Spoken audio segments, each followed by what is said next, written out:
From the Library of Congress in Washington, D.C.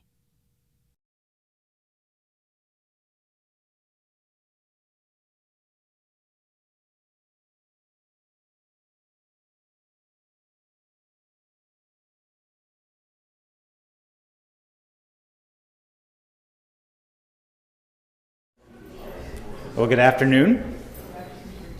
My name is Jason Steinhauer, and I'm a program specialist with the John W. Kluge Center at the Library of Congress. Before we begin today's program, I'll ask you to take a moment and check your cell phones and other electronic devices, and please set them to silent. Thank you. I'll also make you aware that this afternoon's program is being filmed for placement on the Kluge Center website, as well as our YouTube and iTunes channels. I encourage you to visit our website, loc.gov/Kluge, which has other lectures delivered by current and former Kluge scholars, including several on the history of India and its relationship to the United States. Today's lecture is presented by the John W. Kluge Center at the Library of Congress. The Kluge Center is a vibrant scholar center on Capitol Hill that brings together scholars and researchers from around the world to stimulate and energize one another, to distill wisdom from the library's rich resources, and to interact with policymakers and the public.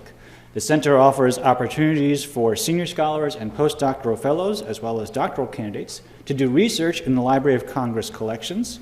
We also offer free public lectures and programs, such as this one, and we administer the Kluge Prize, which we will award in 2015, which recognizes lifetime achievement in the field of the study of humanity.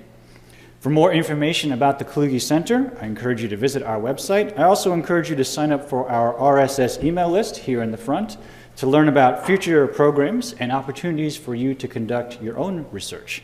I might also add that we've recently launched a new blog which showcases research conducted in the Library of Congress collections, so I encourage you to check out our blog as well.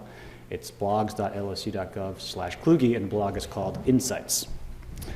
Today's lecture is titled B.R. Ambedkar, get that right? Yeah. The Life of the Mind and a Life in Politics. Our speaker is Ananya Vajpayee, now concluding her tenure as a Kluge Fellow here at the John W. Kluge Center. Ananya's research investigates the life and influence of one of modern India's founding fathers, B.R. Ambedkar, political thinker, jurist, and principal architect of the Constitution of India. With India's emergence onto the world stage as a political, economic, and military power, it is a wonder to recall that it was fewer than 70 years ago, within the recent past, that modern-day India became an independent nation. Ambedkar's leadership was pivotal in the formation of the world's largest democracy, yet no complete intellectual biography has been produced since his death. That is the project that brings Ananya to the Library of Congress, which holds somewhere in the range of 400 to 500 titles by and about Ambedkar in English, Marathi, and several other languages, as well as a vast collection of materials on the Indian Constitution, electoral politics in post-colonial India, the caste system, and so on. Today, we will get a preview of Ananya's forthcoming work and a glimpse into her research in the library's rich holdings.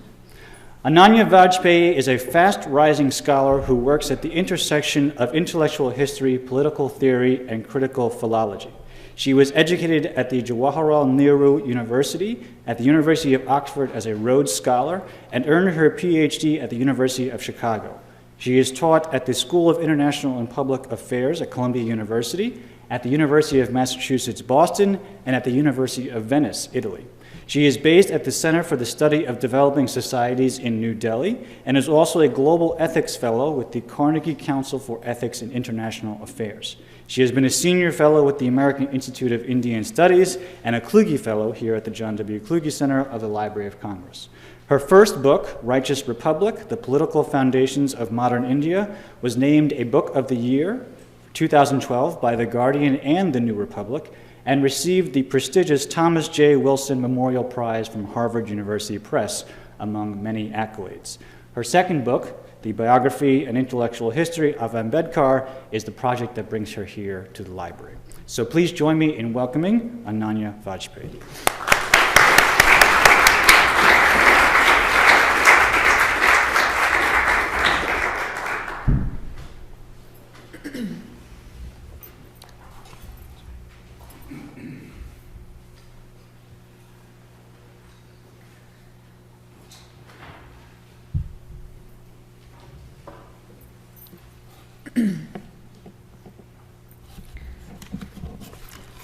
Good afternoon, and thank you all for coming out on this cold day.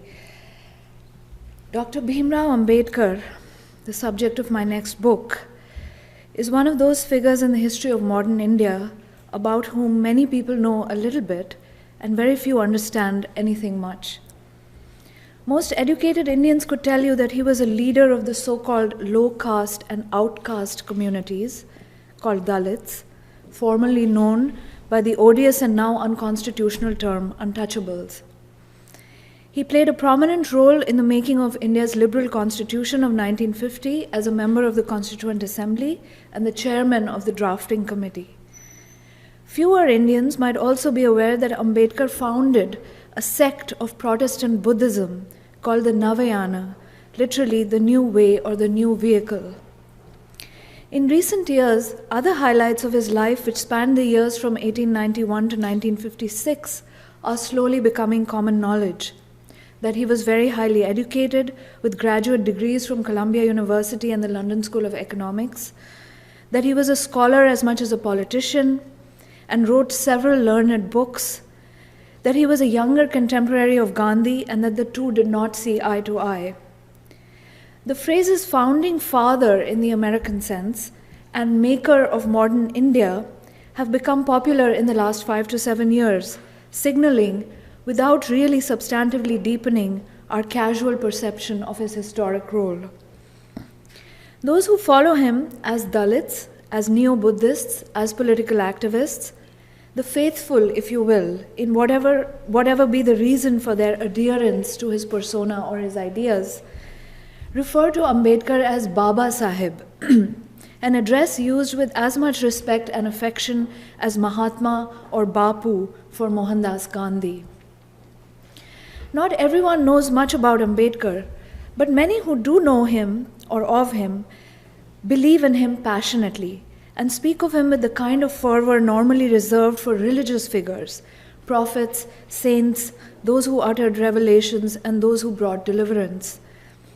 Baba Sahib Ambedkar is one of the most luminous figures in modern Indian history, and it is about him that I set out to write a book about 3 years ago.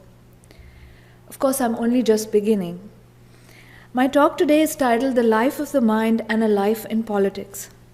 And this title reflects a dilemma that has dogged me for the past year and a half at least, which is, should my book be an intellectual biography or a complete biography?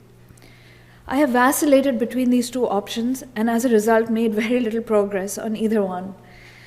The problem, of course, is that both kinds of biographies, intellectual and political, are equally possible to write. There are many viable ways to tackle a life such as Ambedkar's. One could, for example, go systematically through all the books that he wrote on topics as varied as the evolution of the caste system, currency and finance in British India, Pakistan and the partition of India, Buddhism, untouchability, comparative constitutionalism, minorities and federalism, and numerous other subjects in culture and politics, anthropology and history, law and jurisprudence, religion and society. The breadth of his interests and the depth of his knowledge were truly astounding. Then again, one might equally chart a life decade by decade, from the 1890s to the 1950s. Ambedkar's personal narrative can be braided together with important episodes in the history of Indian nationalism, as well as the interventions of other significant figures of the times.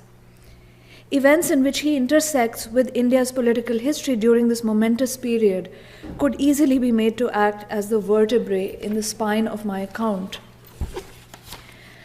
One conceivable approach that is extremely au courant is to build an entire life around Ambedkar's disagreement with Gandhi, an interpersonal conflict between the two giants of the age that adumbrates and highlights much of the debate about how to address social inequality and how to ensure social justice in India throughout the 20th century and into the present moment. But here's the thing. My experiments with biography as a genre that as an intellectual historian I'm not necessarily familiar with or adept at have led me to realize that just because the elements of a life could be ordered in a certain way doesn't mean that that order will yield any special insight into the significance of this life. Mere viability is an insufficient criterion for this or that arrangement of the constitutive elements, I beg your pardon. What we need is to be able to grasp the intrinsic raison d'etre of this person's life as a historically consequential narrative. We need a structure that is true, not just to the sequence of veridical events that unfolded for and around this man in homogeneous empty time, as it were, but more importantly, true to the character of this man, that is, to his motivations and ambitions, his capabilities and shortcomings, his failures and achievements. We need to be able to pick up an inanimate archive and make it sing, like a properly tuned musical instrument. We have to produce, or at least approximate to the music that was this particular human existence, with its duration, its pattern, its crescendos and silences. Believe me when I tell you that until about 3 weeks ago, when I happened to have a conversation with a friend who lives in Paris, studies medieval Italy, and knows nothing of India, the music of Ambedkar's life had eluded me entirely. In the last months, I have made every possible type of chapter outline and bibliography, written multiple grant proposals and fellowship applications, including the one that brought me here, typed out book summaries and conference papers, but in my head I just couldn't hear what a life of Ambedkar would sound like. What would be its major notes and minor keys? How would it resonate with the questions that are most important for Indian modernity, democracy, equality, and justice? And even more crucially, what would Ambedkar's life in my telling add to the quest for human flourishing that we all hope guides in some very fundamental way our scholarly efforts and literary endeavors? So have I finally got it? I hope so. But at any rate, let me share with you whatever it is that I think I have finally understood at long last. Ambedkar's life, as I now see it, was punctuated by a series of setbacks and disappointments, each of which propelled him towards loftier goals, more difficult challenges, and stronger assertions of the will to overcome inimical circumstances and a hostile world. He was born in April 1891 in the Mahar caste of Maharashtra in Western India. This made him, in the still traditional Hindu environment of the late 19th and early 20th centuries, an untouchable. He was gifted with extraordinary intellectual powers, an ambitious father, encouraging teachers, and a royal benefactor, all of which together ensured that he went to college in Bombay and then won a scholarship to Columbia University, a first for anyone of his background. But despite these talents, advantages, and lucky breaks, and despite his innate drive, Ambedkar's childhood and early youth were marred by visceral experiences of the prejudice, bigotry, and violence of an untouchable existence. He couldn't sit next to his upper caste classmates. He was denied food and water for long days at school because his very touch was considered polluting. He was not permitted to study Sanskrit at university because of his ritually debased caste status. Instead, he majored in English and Persian, which was just as well. And his everyday life was riddled with the insults, segregation, and physical abuse that was routine for members of his caste. Nevertheless, at the recommendation, interestingly, of a couple of his Brahmin professors, the scion of the nearby princely state of Baroda, the Gaikwar Maharaja, decided to fund his higher studies. In the late summer of 1913, the young man found himself in Morningside Heights on West 114th Street between Broadway and Amsterdam, very far indeed from India and its cruel and senseless humiliations. With the perseverance and grit so characteristic of his temperament, Ambedkar raced through an MA and a PhD in anthropology and political economy, writing master's and doctoral theses that would in very short order be published as his first scholarly article and book, respectively. His advisor was one Edwin Seligman, but as luck would have it, who should be spending those years on Columbia campus but John Dewey, the great American educationist, pragmatist, and liberal philosopher who was associated mostly with the University of Chicago. Details of their initial encounter are not known and cannot be reconstructed, thanks to a lacuna in the archive that I will explain in a minute. But Dewey remained a part of Ambedkar's thinking and life all through. The two men died 2 years apart, in 1954 and 1956 respectively. Dewey by then was a very old man, and Ambedkar only 65 years of age. Ambedkar's amazing progress sent him next to the LSE, where he began a second MA in the fall of 1916. In 1917, Ambedkar was abruptly summoned back to India. It seems that the Gaikwar had all along intended his scholarship as a loan, to be repaid through service in the Maharaja's employ. Ambedkar was understandably unhappy to have his studies rudely interrupted, and his bursary recast as a debt.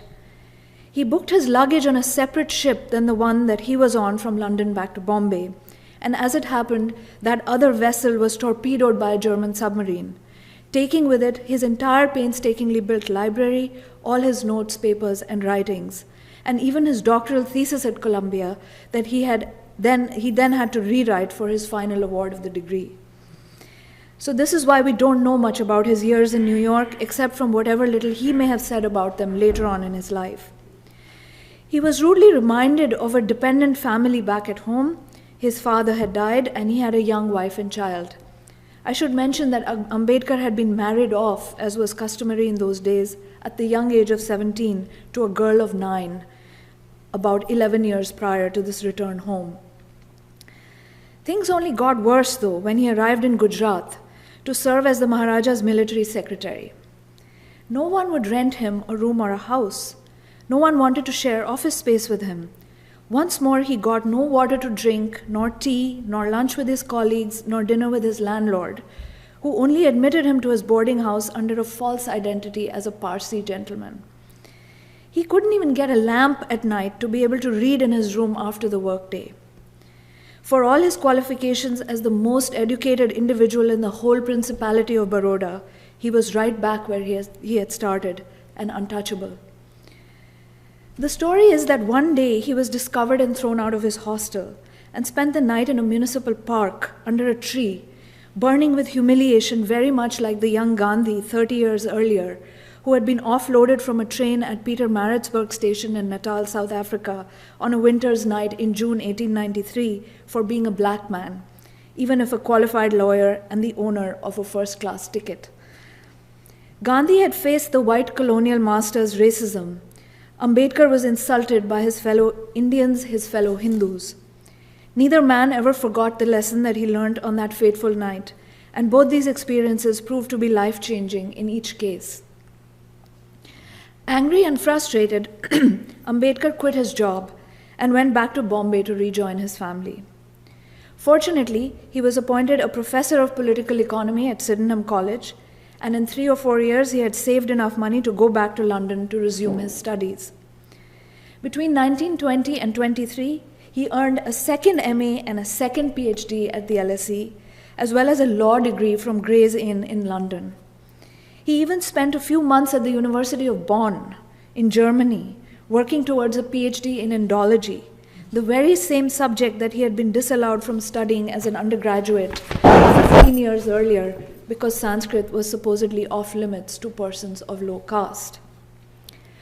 This overcompensation reveals the extent to which he took his shoddy treatment in India to heart, and also suggests a desperate desire not to have to go home and deal with the reality of discrimination that wasn't going anywhere, no matter how firmly Ambedkar turned his back, no matter how high above his birth he climbed through the sheer dint of hard work. Later on in one of his writings, he described Hindu society as a tower divided into the floors of caste, without windows to look out and without stairs to carry one up or down from the level at which one happened to be born. He could also have added that there were no doors for entry or exit. By mid-1923, he really did run out of time and money, and he had to come back to Bombay. In the remainder of the 1920s, the ridiculously overqualified 32-year-old was called to the bar, started a practice at the Bombay High Court, began publishing his various scholarly dissertations, was appointed professor at the Government Law College, where he would eventually become a named chair and later principal, was nominated to the Bombay Legislative Council, and ran more than one popular journal and community organization dealing with the rights of untouchables. He became the face of a social group that was at last awakening to its political identity, But really, he was the one who almost single-handedly was defining the contours of this identity and aggressively politicizing it, at least in the city of Bombay and in the broader context of the Bombay presidency. It was as though he was determined to deploy the surfeit of his own qualifications and capabilities to make up for the collective backwardness reinforced by centuries of oppression of his most wretched brethren. Ambedkar launched a series of agitations, mobilizations, and campaigns to demand that untouchables be allowed to access public goods like drinking water from tanks and wells, that they be allowed to move freely and in a dignified manner without threat to life or limb in public spaces like roads and parks, and that they be granted entry into sacred temples to exercise the right to worship therein just like other Hindus. Predictably, caste Hindus, even liberal, educated, and anglicized urban people, were intransigent. Ambedkar would take one step forward and have to backtrack 2 steps. Temples were claimed to be private property. Tanks were ritually purified after untouchables had taken water from them. In December 1927, he publicly burned a copy of the ancient Hindu scripture, the law code of Manu, which enshrines the archaic punishments and prohibitions against low castes and untouchables in the holy language of Sanskrit. This period is critical because Ambedkar had to walk a fine line between, on the one hand, formulating and voicing the needs of his desperately poor and almost entirely illiterate community, not only to others, but also in many ways to the very people whom he was leading and representing, and on the other hand, chiming in with the broader anti-colonial sentiment that was mounting by the day, thanks to the Indian National Congress, whose leadership happened to be entirely upper caste and upper class, but not its following, which was genuinely massive and cut across all sections of society. Ambedkar also had to work with the British authorities, howsoever unpopular this may have made him with the nationalists, if and when he felt that this was the best course of action to protect the interests of untouchables. The British in turn were cautious with him and frequently rewarded him for his cooperation with them, even in an atmosphere of strident anti-colonialism led by hugely charismatic figures like Mahatma Gandhi and Jawaharlal Nehru. Thus, Ambedkar found himself giving evidence before various government commissions and committees, introducing radical bills in the Bombay Legislative Council, and appointed as a representative of the untouchables at 3 historic roundtable conferences held between 1930 and 32 to enable the British, the Congress, and other third parties like himself to sit down and discuss increasingly voluble Indian demands for self-determination. Matters came to a head when Ramsay MacDonald proposed a communal award, creating separate electorates for Muslims on the one hand and untouchables on the other. Ambedkar was in favor, Gandhi was opposed. Ambedkar saw untouchables as a type of minority, like Muslims. Gandhi felt that the British machinations had already divided Indians into Hindus and Muslims, and now threatened to further break Hindus into upper castes and so-called depressed classes, or lower castes and untouchables. Neither man yielded. Gandhi raised the stakes by going on a fast unto death if his views were not respected. He pledged to educate, harangue, and shame caste Hindus until they ceased and desisted from practicing untouchability. He proclaimed himself the spokesman of untouchables. Public opinion and political pressure were unequivocally in Gandhi's favor. Ambedkar had to back down and enter into the so-called Pune Pact in September 1932 to keep untouchables together with other Hindus within joint electorates. This agreement broke Gandhi's fast, but it also broke Ambedkar's faith in Gandhi, in the Congress, and in caste Hindus. By 1935, Ambedkar was done with civil disobedience, with negotiation, with compromise. From his perspective, all tactics to claim and gain basic minimum dignity for untouchables had failed. The caste system could not be cleaned up. It had to be annihilated. Hinduism could not be reformed. Those who hated caste had simply to cease being Hindus.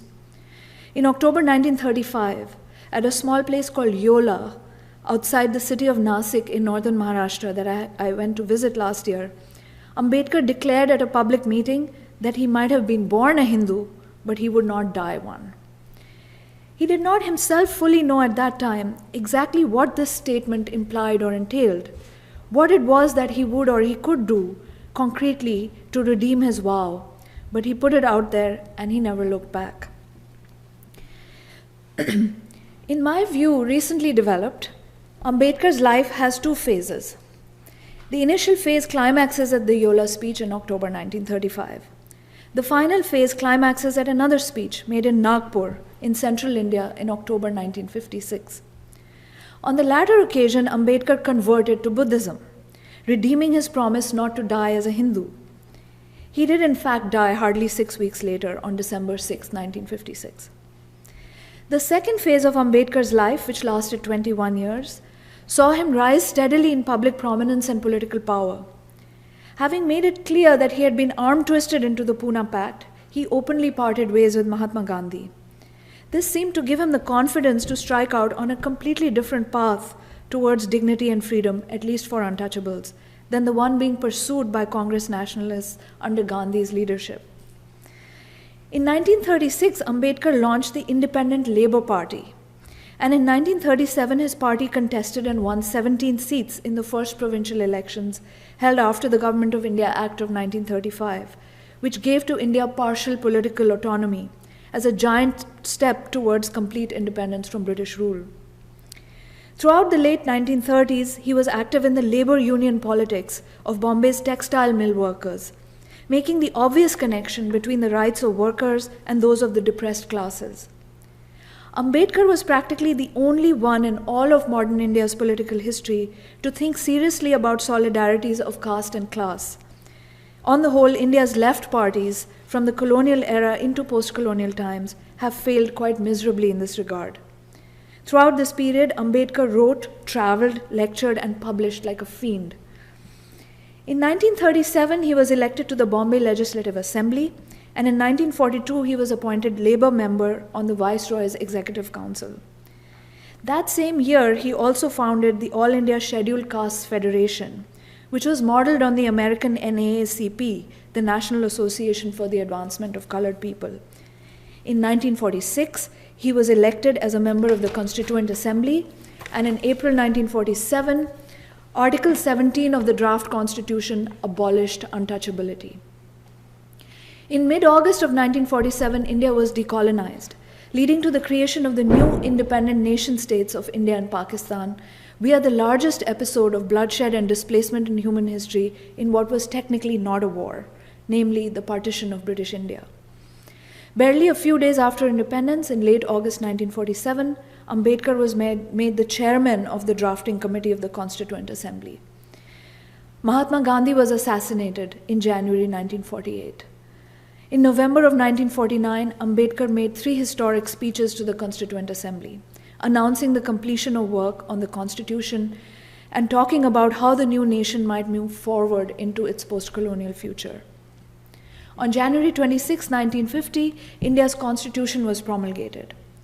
The preamble to this document, which has been modified a bit from its original form, now states, "We, the people of India, having solemnly resolved to constitute India into a sovereign, socialist, secular, democratic republic, and to secure to all its citizens justice, social, economic, and political, liberty of thought, expression, belief, faith, and worship, equality of status and opportunity, and to promote among them all fraternity, assuring the dignity of the individual and the unity and integrity of the nation, in our Constituent Assembly, this 26th day of November 1949, do hereby adopt, enact, and give to ourselves this Constitution." Please note that justice precedes liberty, liberty precedes equality, and equality precedes fraternity in the order of prominence. Bhimrao Ramji Ambedkar, born a despised Mahar in British India about 60 years before this day, was the first law minister in Prime Minister Nehru's cabinet and a leading contributor to the text of the Constitution. The Constitution, which not only abolished untouchability, but also included various measures of positive discrimination to safeguard the rights of groups that were now being called scheduled castes and scheduled tribes. It's really difficult to overstate the distance covered in the exact duration of this man's life, not just by him, but by Indian society and polity. Not done yet, Ambedkar, who finally was in the right position to do something about Hinduism as a whole, and not just the rights of untouchables, now tried to present and push through the newly constituted parliament a piece of legislation called the Hindu Code Bill. If passed and enacted into a law, this was intended to reform Hindu marriage, property, and inheritance away from caste-based and patriarchal customs and conventions, and bring the Hindu community in line with the new framework of democratic citizenship, with guarantees of equality, dignity, justice, and adult franchise for men and women alike, and for all Indian citizens regardless of caste, religion, or gender. The bill failed. Outrageously, unbelievably, almost contradicting history itself, Ambedkar faced the very same wall that he had stood in front of in Baroda in 1917, when he was thrown out of his quarters despite being the Maharaja's military secretary, in Mahad in 1927, where the Chowdhury tank was purified by caste Hindus after untouchables had drunk water from it, in Pune in 1932, where Gandhi threatened to die rather than give up on the caste system, in Yola again in 1935, where Baba Sahib knew that he had reached the limits of his tolerance. Once again, Ambedkar resigned his position, this time as law minister. He quit Nehru's government. And he set out to finally try to figure out what it was, if not politics, if not polemics, if not legislation, if not legal and juridical reform, that would jolt Indian society out of its age-old habits of caste hierarchy, differentiation, and discrimination, and make good the promise that he had first announced at Yola in 1935. From 1950, Ambedkar turned in earnest to Buddhism. Actually, in a long, slow process of preparation, already throughout the 1940s, Ambedkar had written 3 books. One was about the idea of Pakistan as a nation of Indian Muslims. Could untouchables be thought about as a religious or social minority vis-a-vis caste Hindus in the same way as Muslims? And would that then entitle them to a separate nationality? In a sense, this was a return to the problem first opened up by the question of separate electorates, which had led to the falling out with Gandhi back in the early 1930s. The second book that he wrote was a history of the Shudras, the lowest layer in the 4-tier Hindu caste system. And a third book was about the history of the untouchables, lower still than the Shudras, the 5th layer, as it were, beyond the pale of a 4-fold hierarchy. These 2 monographs together effectively revised the social history of India as such. Ambedkar argued that Shudras had fallen from higher caste status on account of their conflict with the top-tier Brahmins in deep antiquity. Similarly, untouchables had fallen from Buddhism into slavery, also on account of their challenge to the hegemony of Brahmins thousands of years ago. For Shudras and untouchables to struggle for a dignified identity now and to insist on equal status was in fact not to ask for something new, but to reclaim their original and rightful place in the Indian social world. For untouchables especially, to embrace Buddhism would mean a return to their primary identity as Buddhists, and a rejection of centuries of being treated like enslaved, broken men, an evocative phrase that was coined by Ambedkar. The struggle over terminology was in fact absolutely central to the Gandhi-Ambedkar conflict. If everyone agreed that untouchable and untouchability had to go, whether as word or practice or attitude, how then to refer to the communities that nevertheless had been at the receiving end of this peculiar form of physical and psychological violence for hundreds, if not thousands of years? Gandhi proposed to rebaptize them Harijans, the children of God, for all are equal in the eyes of God. Ambedkar called them Dalits, literally those who are crushed, ground down, broken into pieces. Gandhi's nomenclature was preferred by pious and guilt-racked caste Hindus. Ambedkar's angry and defiant word captured the burning desire for self-respect in those who had been oppressed for too long. In time, Ambedkar's Dalit became standard usage and Harijan faded away into history. But even today, these two terms connote opposed ideas of social justice that are prevalent in India.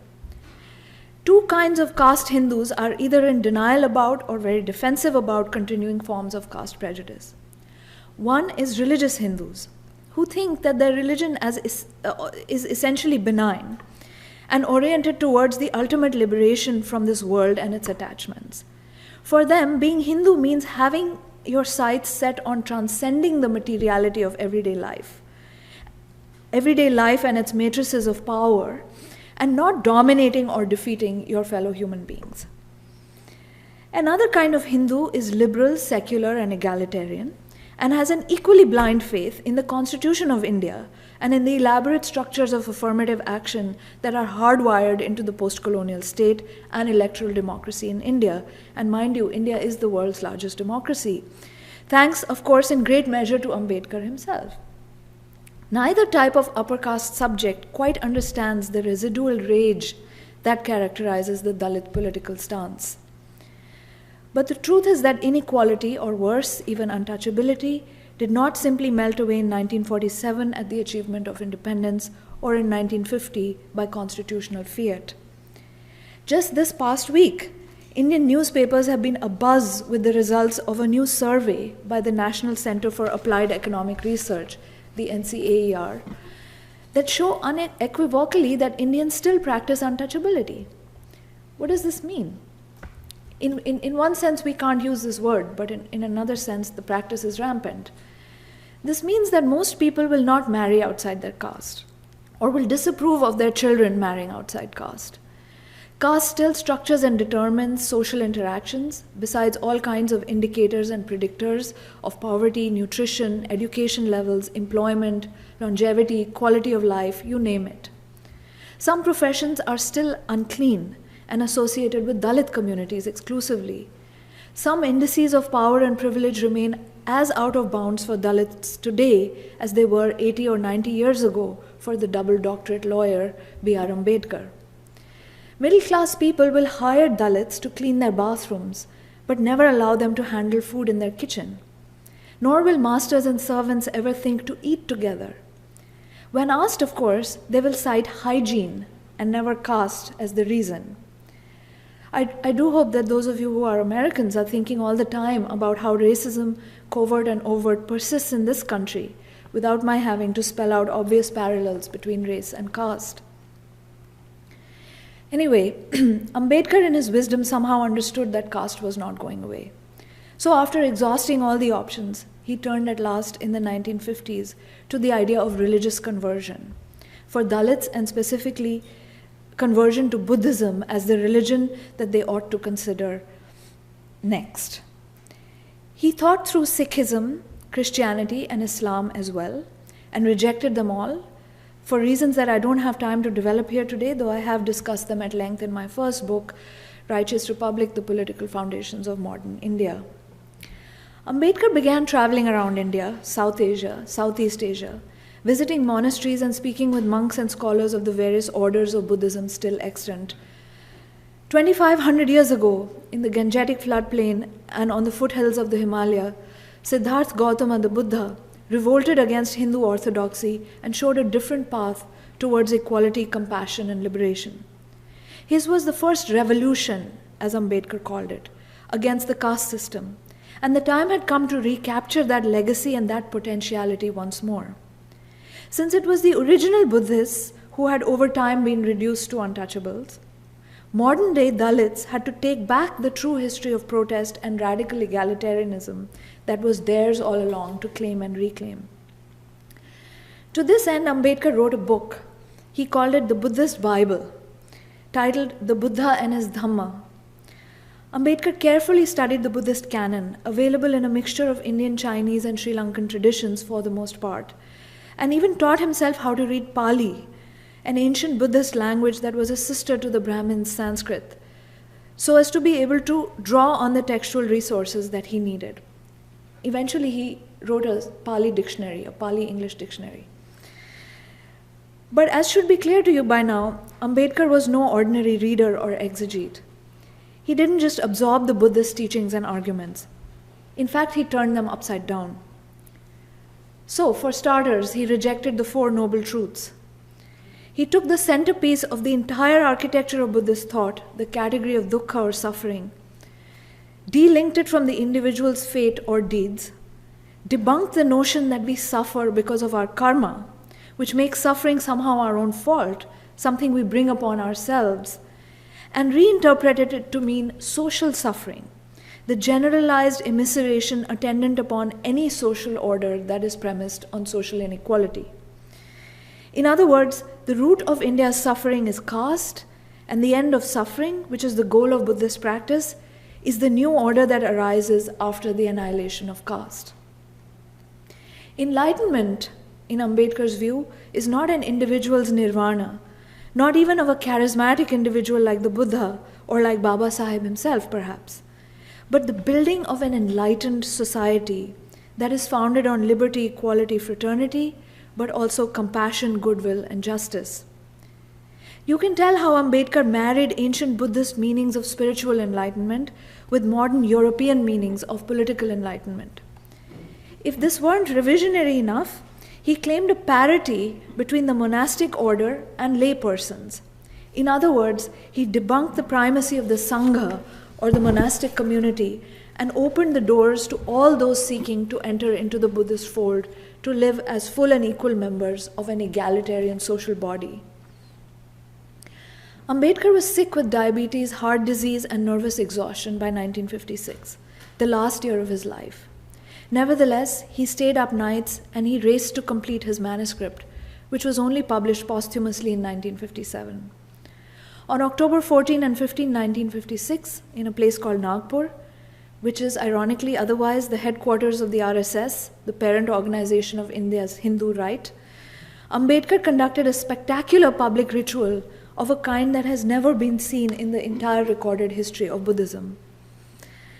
He had a very senior monk pronounce the 3 refuges and the 5 undertakings, and Ambedkar and his second wife, this Brahmin doctor, his own doctor, whom he had married in 1948, 13 years after the premature death of his first wife, these 2 individuals repeated after the monk and became Buddhists. Almost 500,000 Dalits who were present on those 2 days followed Ambedkar down the new way, the Navayana.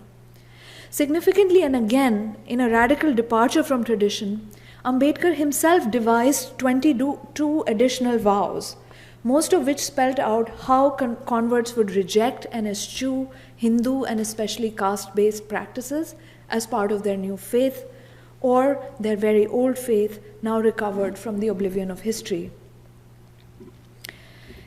In my earlier book, I had argued that the revisionary hermeneutics of Ambedkar's book, The Buddha and His Dhamma, the theater of mass conversion, the setting aside of the Four Noble Truths and the reinterpretation of dukkha or suffering, and most of all these 22 vows to negate Hinduism rather than to positively embrace Buddhism, taken together, showed that Ambedkar's was a political gesture and not a change of heart. In other words, I felt that he was in search of a different kind of identity for Dalits, legible within the grammar of modern religious politics, especially as it is understood in India, but that Buddhism in any normal sense of that term had really very little to do with it. Buddhism fulfilled many criteria that other religions did not fulfill to Ambedkar's satisfaction, and he was very systematic in the process of comparison and choice. Even so, he had to render Buddhism almost unrecognizable as itself for it to work for the purposes that he had in mind, purposes that were overwhelmingly political and not spiritual. I must confess that I have now changed my mind. In the perspective of the totality of Ambedkar's life, the conversion reads differently now to me than it did earlier. When I was comparing Ambedkar's relationship to Indian traditions of various kinds with that of other founding figures like Gandhi, Tagore, and Nehru, who had their own demons to deal with but were nevertheless nowhere near as agonized or agonistic in their relationship to the past as Ambedkar was. Here is Ambedkar in Nagpur on October 15, a day after his conversion in 1956. He says, "I'm surprised at only one thing. Much discussion has been going on everywhere, but not even one man has asked me, why did you accept Buddhism? Putting aside all other religions, why was this religion accepted? In any movement to change religion, this is the main question. When one makes a change in religion, one has to test which religion, why should we take it? The movement to leave the Hindu religion was taken in hand by us in 1935, when a resolution was made in Yola. Even though I was born in the Hindu religion, I will not die in the Hindu religion. This is the oath that I made earlier. Yesterday I proved it true. I'm happy. I'm ecstatic. I have left hell. This is how I feel." A bit later he said, "Religion is a very necessary thing for the progress of mankind. I know that a sect has appeared because of the writings of Karl Marx. According to their creed, religion means nothing at all. Religion is not important to them. They get breakfast in the morning of bread and cream and butter and chicken legs. They get undisturbed sleep. They get to watch movies, and that's all there is. This is their philosophy. I'm not of that opinion. My father was poor, and therefore we did not get comforts of that kind. No one has ever lived a life as hard as mine. How hard a man's life can be without happiness and comforts, that I know." And finally he said, "Some people say, why did you take so much time to get converted? What have you been doing all these days? The question is important. The task of teaching religious understanding is not easy. It is not the work of one man. No man in the world has as much responsibility as I. If I get a long enough life, I will finish my appointed task." Well, he got just enough time to finish his appointed task. He staged the conversion for himself and his people. He finished his book, and 6 weeks later, on December 6, 1956, B.R. Ambedkar died at his house in Delhi, which is, by the way, just a 10-minute walk from my office there now. His followers called it not a death, but a Mahaparinirvan, the great ultimate enlightenment, a modern-day enlightenment, a modern-day liberation. In closing, I want to return to my friend whom I had mentioned as being responsible for helping me to overcome the dilemma between writing an intellectual life and a complete biography of Ambedkar. I told you that he works on the history of Renaissance Italy. He writes about popes and the Medici, and he knows very little about India. When I recounted the story of Ambedkar's life to him quickly, just racing through the high points and skipping the details, he cut me short towards the very end of my recitation. "The triumph of the will," he said, "from untouchable to Übermensch." I looked at him startled. "You say that Ambedkar had read a lot of Western political philosophy, right? So likely he knew his Nietzsche?" I wasn't sure. "He rose from the dirt and he became a founding father of the Indian nation, the author of India's constitution, and the creator of a totally new sect of Buddhism. Does it not strike you that he was someone with a Nietzschean sensibility?" I had to leave that morning or I would have missed my flight back to DC. Yes, Ambedkar knew his Nietzsche, it turned out, and probably much better than any of his contemporaries and peers in Indian politics. But Ambedkar did not want to be a Übermensch. And given the era of fascism and Nazism that he lived through, his political maturity bookended by the 2 world wars, thank goodness for this. No, Ambedkar wanted something much more fundamental, much less megalomaniacal, much less overweening than the ancient prophet Zarathustra or his modern ventriloquist, Nietzsche. He wanted rather for himself and every Dalit to be recognized as fully, simply, and as only human. Not Superman, but just man, with everything that entails. Not man in the image of God, but not man as God on earth, but Rousseau's man, and Tom Paine's man, and Thomas Jefferson's man, and the Buddha's man, fully, inalienably, incontrovertibly human. Not beastly, not brutish, not subhuman, not some creature perpetually cast out of society into the hell that is inequality, but human. This Ambedkar demanded. I hope to tell my story as a story of how B.R. Ambedkar came to ask that man be cognizant of and respectful towards the humanity of his fellow men, regardless of the accident of birth. Regardless. Thank you.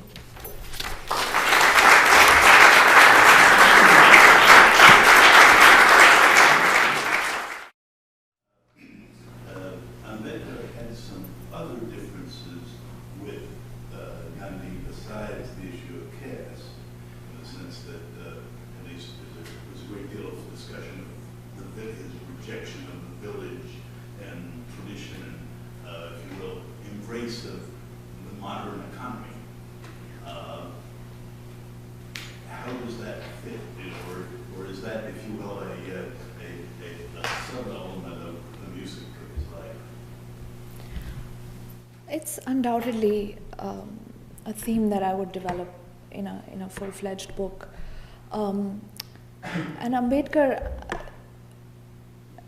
was not in the minority opinion here, in the sense that Gandhi's views on modernity were not the views that carried the day for the Indian nation state. So Ambedkar was on the winning side of that debate, along with others like Nehru and so many of the leaders and makers of the modern nation state.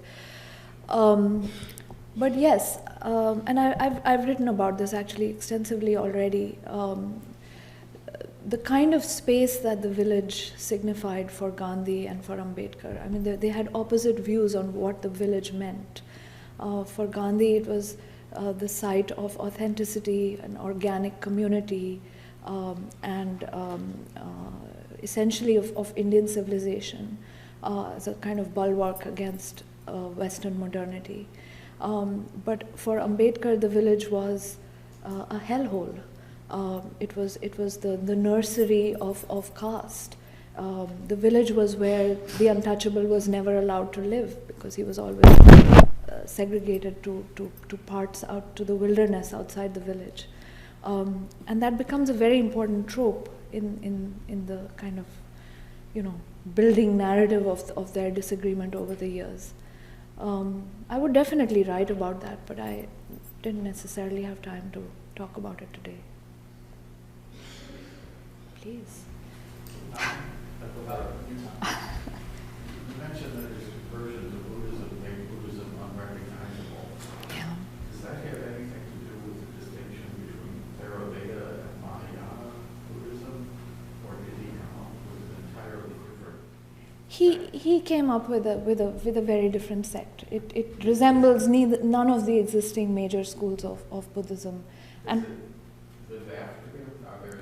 yes. So yes, I mean, literally on 1 or 2 days he converted many people, but then right after his death, through the work of many monks and others that were close to him personally, the count rose to about 4 million.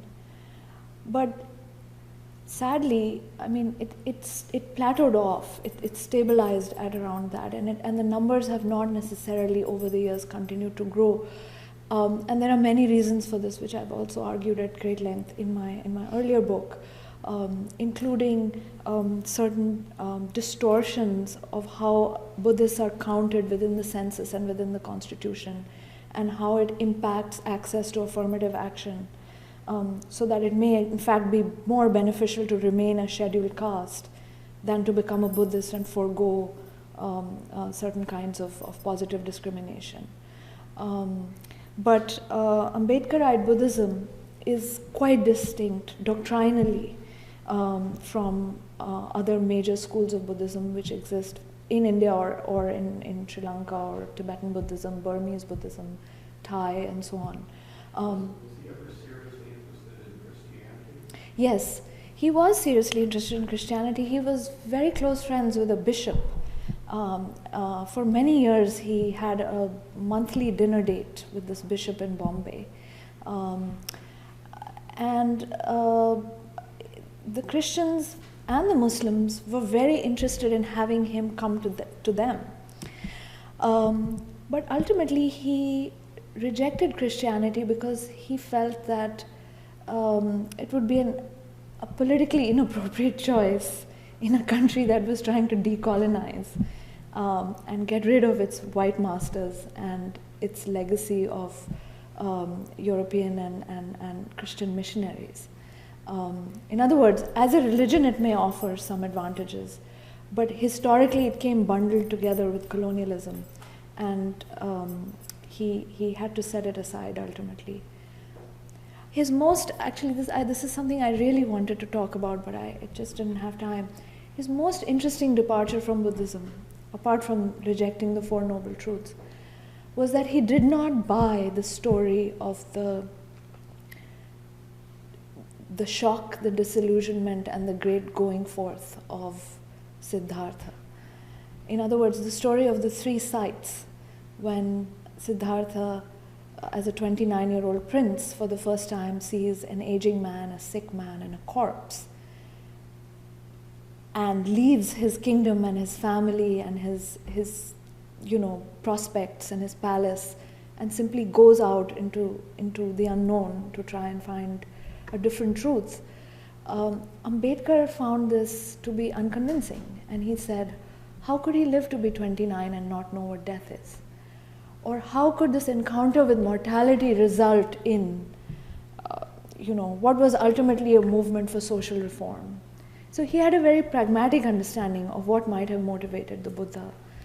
And this actually confused me a great deal. I failed to see Ambedkar's own Buddha-like journey as a result of various kinds of shocking encounters, because he so steadfastly refused to acknowledge that a shock of that kind could yield a spiritual awakening or an enlightenment. He also refused to acknowledge that about Gandhi. Gandhi too went through a spiritual crisis, and this is how he ended up writing Hind Swaraj. And this is something I've argued at great length in my book. But Ambedkar wouldn't grant, the spiritual nature of the journeys made by these two people, the Buddha and Gandhi, who in many ways were strangely similar to himself. And it's hard to see that he precisely denied the very similarity that helps us to understand him the best.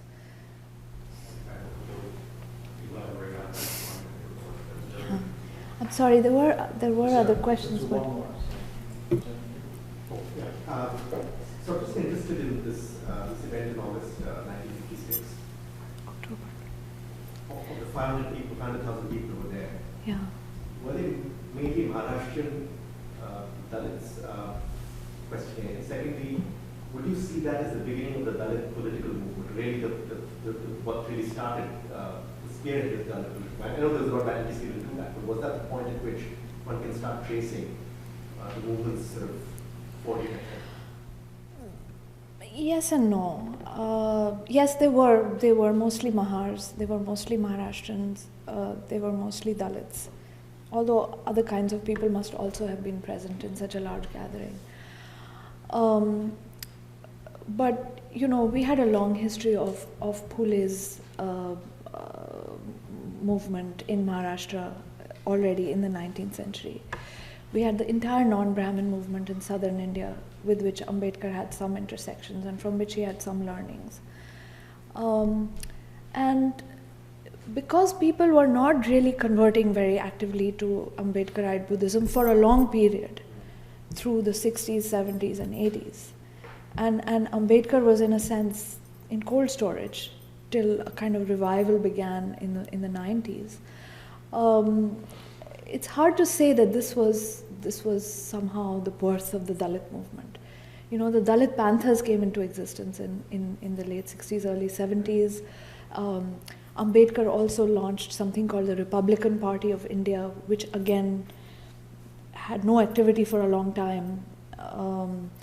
So I think the significance of that moment has to be read carefully by reading the ritual itself, which was a complete construction out of Ambedkar's imagination and which has no precedent anywhere in the history of the Buddhist world.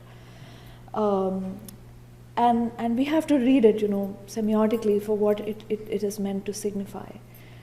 But its actual political consequences offer a different history, and the two don't necessarily align. We'll have to leave it there. Please join me again in thanking Ananya.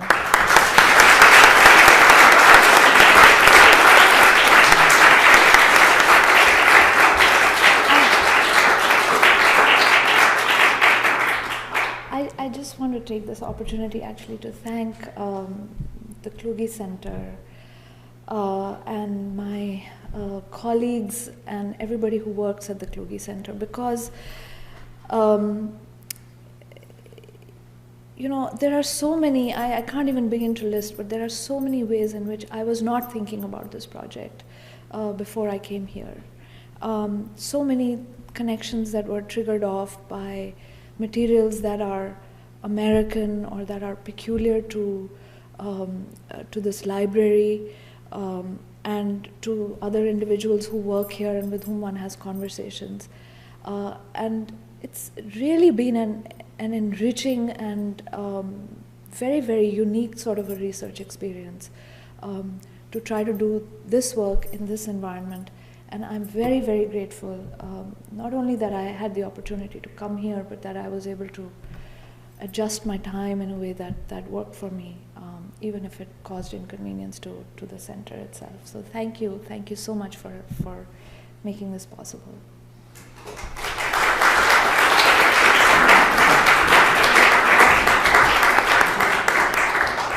And that is a great segue into my final notes, which is that we have 2 more events this week, which I hope that you'll join us for. Tomorrow at noon, one of our 2 KISLAC fellows in residence, Sarika Davies, will give a lecture on map making during the Renaissance and depictions of indigenous tribes and peoples on those maps.